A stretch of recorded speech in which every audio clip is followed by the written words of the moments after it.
Gobierno Regional del Callao, trabajando con honestidad y transparencia.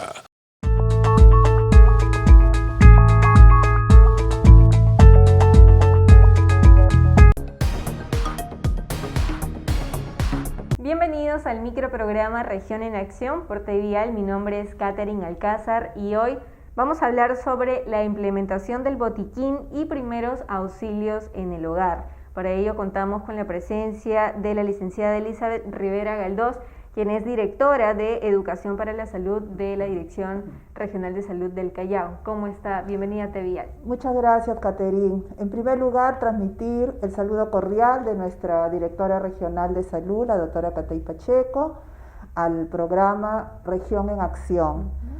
Consideramos que es un programa muy importante porque nos permite compartir y socializar temas tan necesarios en este contexto de pandemia en el que nos encontramos, y es importante que las familias de nuestra región puedan conocer técnicas básicas, ¿no?, para que puedan ser utilizadas en un caso de emergencia. Así es, muchas gracias por aceptar la invitación y estar el día de hoy con nosotros. Sabemos que el botiquín es un recurso básico para aquellas personas que brindan en primera instancia un auxilio y en muchos casos incluso puede salvar vidas. ¿Cuán importante es tener un botiquín de primeros auxilios en la casa, en la oficina? Efectivamente, contar con un botiquín de primeros auxilios es una herramienta esencial que puede ayudar en un momento de emergencia salvar vidas.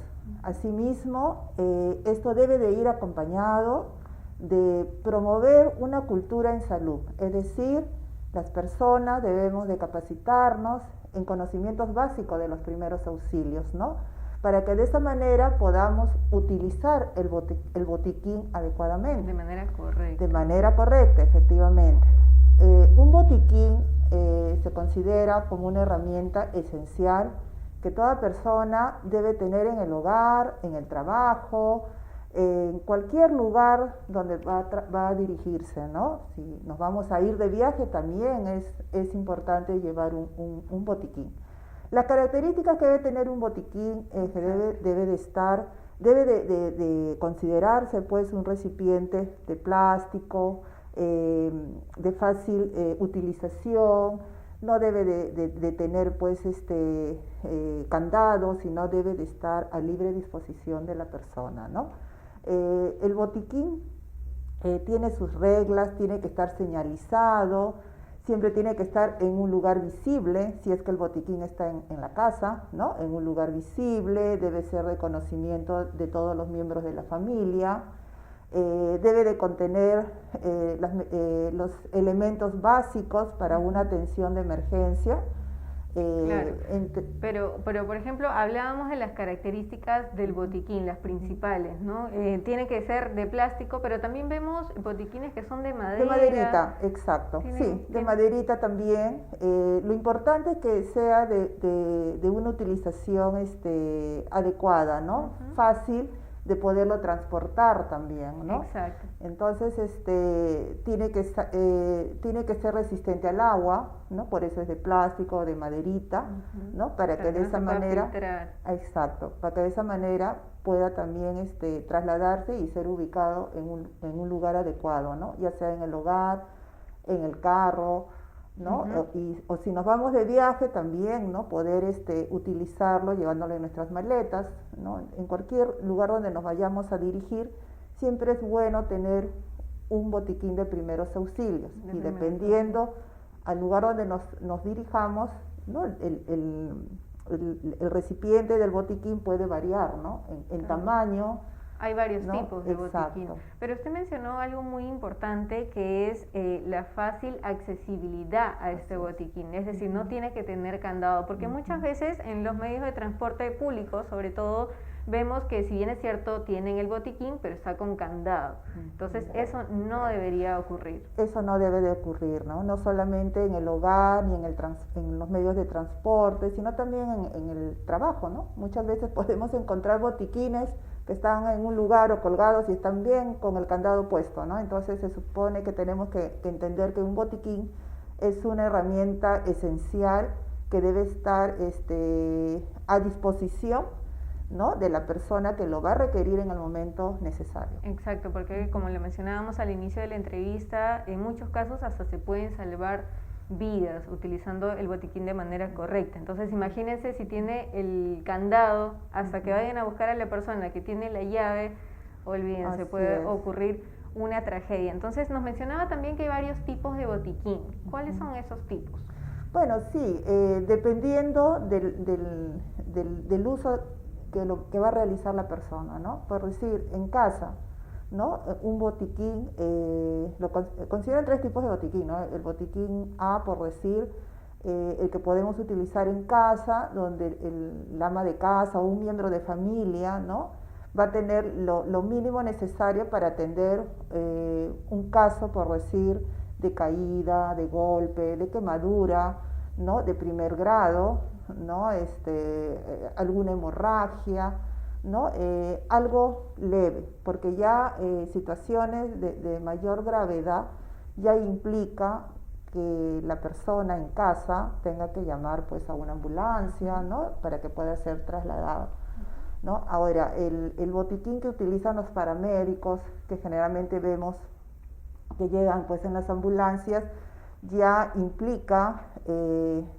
elementos más técnicos, ¿no?, que la persona que va a utilizar ese botiquín tiene que conocer, ¿no? Exacto. Entonces, un botiquín en casa es para algo leve, ¿no? Entonces, por eso la importancia que el ciudadano, además de tener un botiquín de primeros auxilios con lo necesario, deba también de capacitarse en primeros auxilios, ¿no? El Ministerio de Salud tiene sus programas de entrenamiento, ¿no? Nosotros mismos también, a través de nuestra región, a través de la Direza Callao, las diferentes direcciones venimos promoviendo el curso de primeros auxilios, ¿no?, dirigido a la comunidad educativa, dirigida a la comunidad en general, ¿no?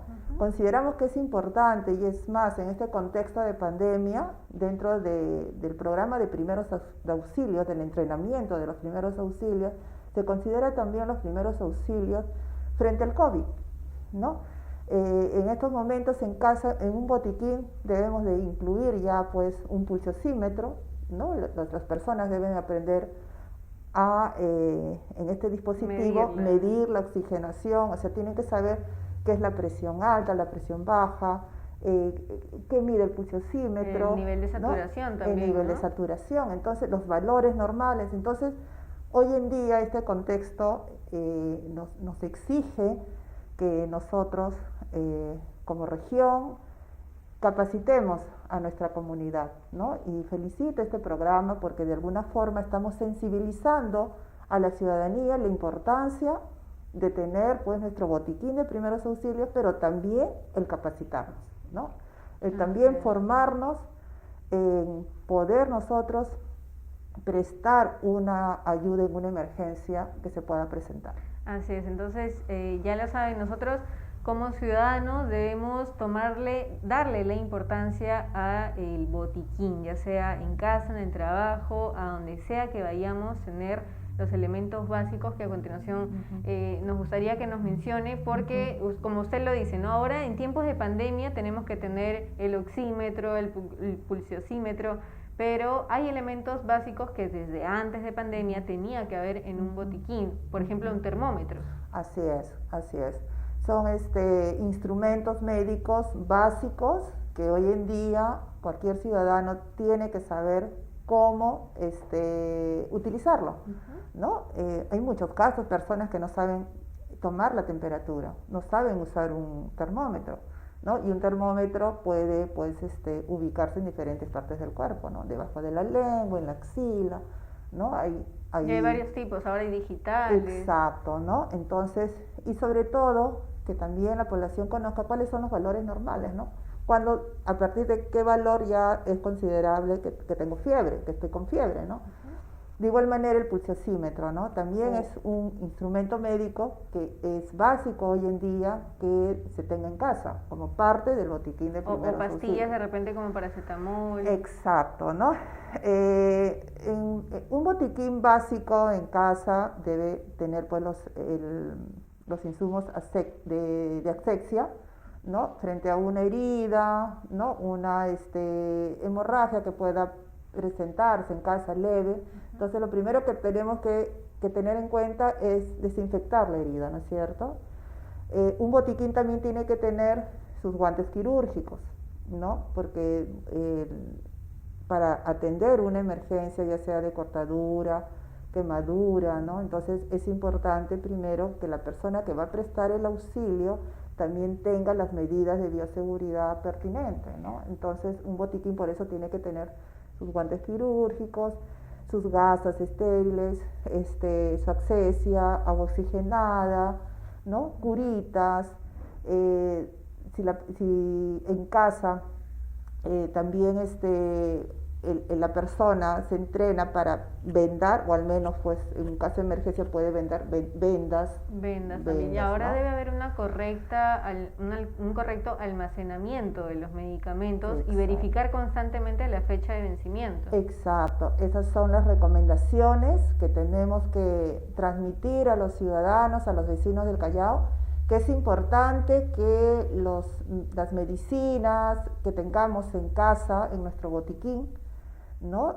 Siempre estén permanentemente siendo vigiladas con respecto a la fecha de expiración, ¿no? Muchas veces podemos tener pastillas ahí, ¿no? A la mano y ya expiraron, ¿no? Entonces siempre es importante el control, ¿no? Y también parte del botiquín de primeros auxilios es importante que las familias siempre tengan a la mano los teléfonos de emergencia, ¿no?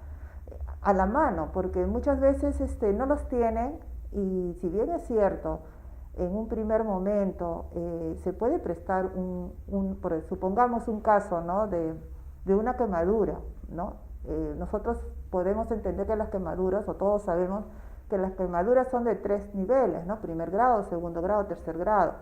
El tercer grado es cuando ya pues traspasa toda la piel, la superficie de la piel, hasta llega a los huesos, ¿no? Entonces es un caso grave. Uh-huh. En ese caso no se va a poder dar mayor atención en casa, ¿no? Entonces en ese momento la persona tiene que tener a la mano los teléfonos para de inmediato llamar, ¿no? A la ambulancia para que pueda ser atendida la persona, ¿no? Exacto.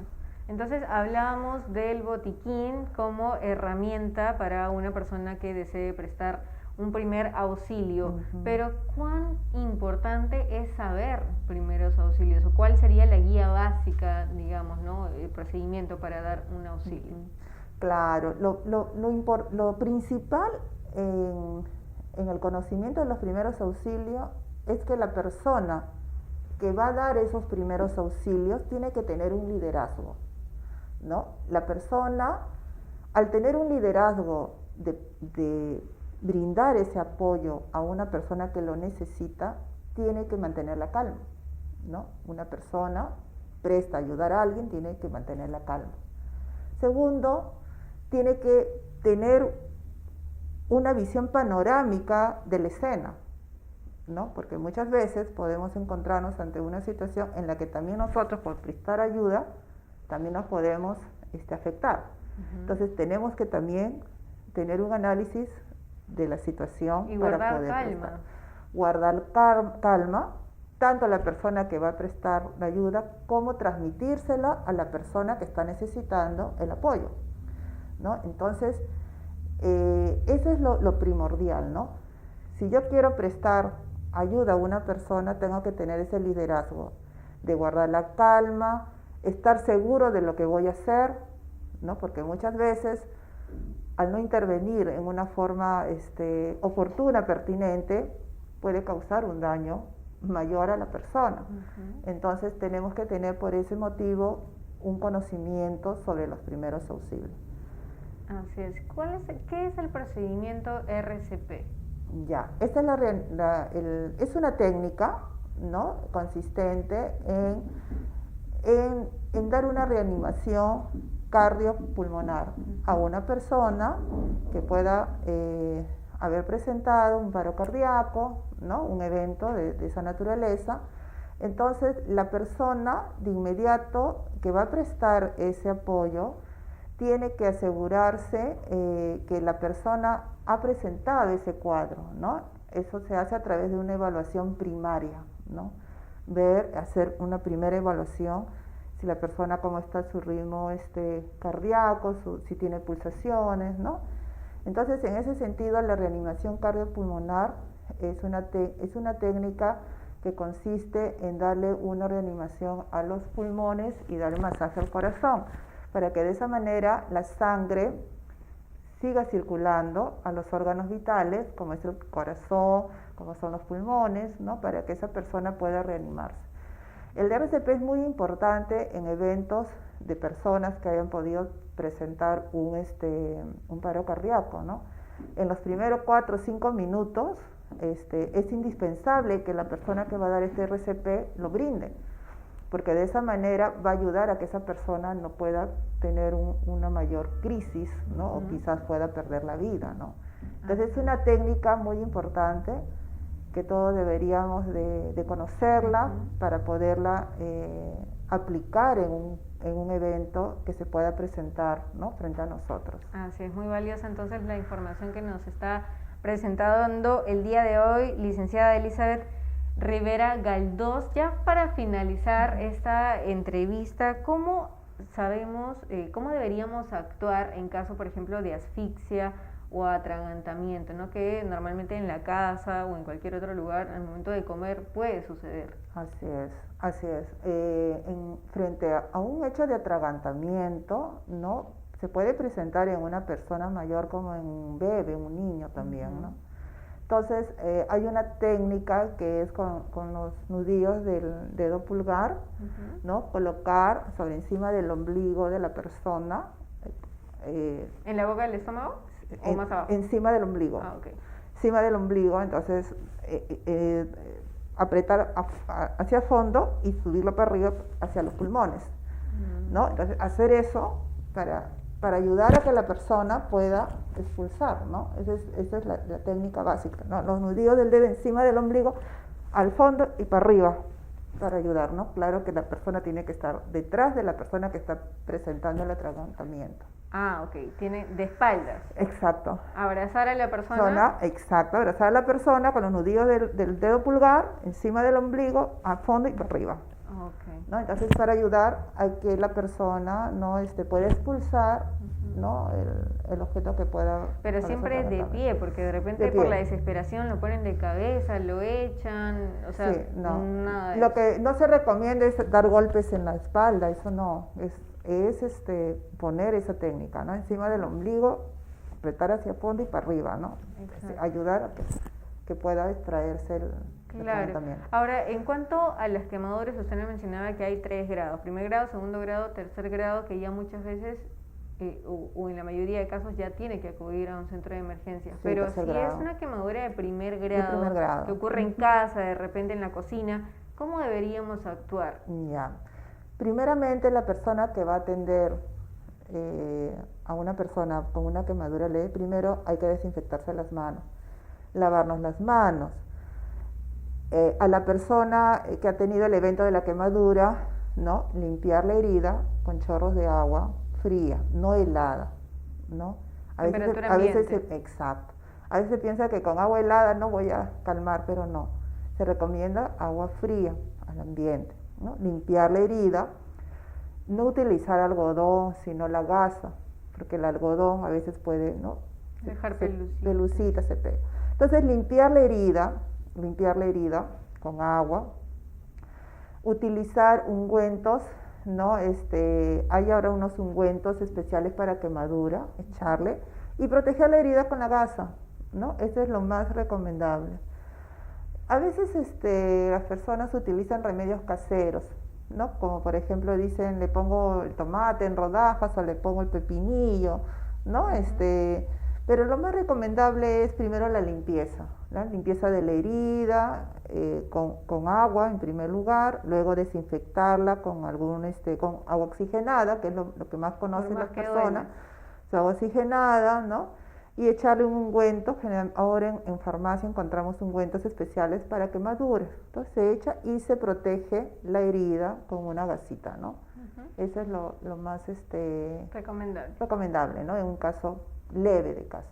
Ahora ya cuando en un segundo grado, todos sabemos que una quemadura de segundo grado ya comienzan a aparecer las ampollas, ¿no? Esas ampollas que aparecen no deben de ser reventadas, ¿no? Sino que deben de también igual el mismo procedimiento, desinfectar la herida con agua, ¿no?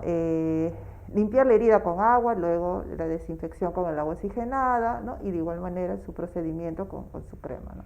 Ok, perfecto. Entonces, muchas gracias por toda la información que nos ha brindado. Espero que hayan tomado nota a todas las recomendaciones y algún mensaje final que le quiera dar a todas las personas que nos están viendo a través de sus pantallas.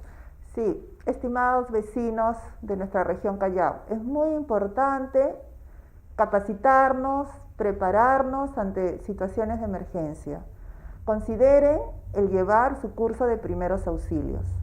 Su región, su gobierno regional, a través de la Direza Callao, estamos promoviendo estos cursos de primeros auxilios, ¿no? Y que es muy importante para el conocimiento de estas técnicas básicas importantes que pueden ayudar a salvar vidas.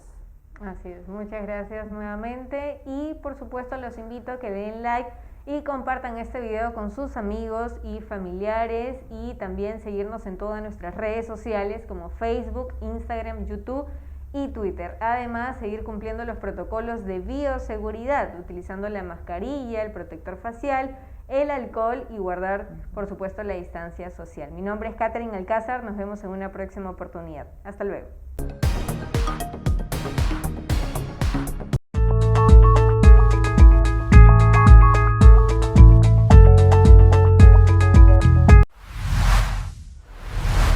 Gobierno Regional del Callao, trabajando con honestidad y transparencia.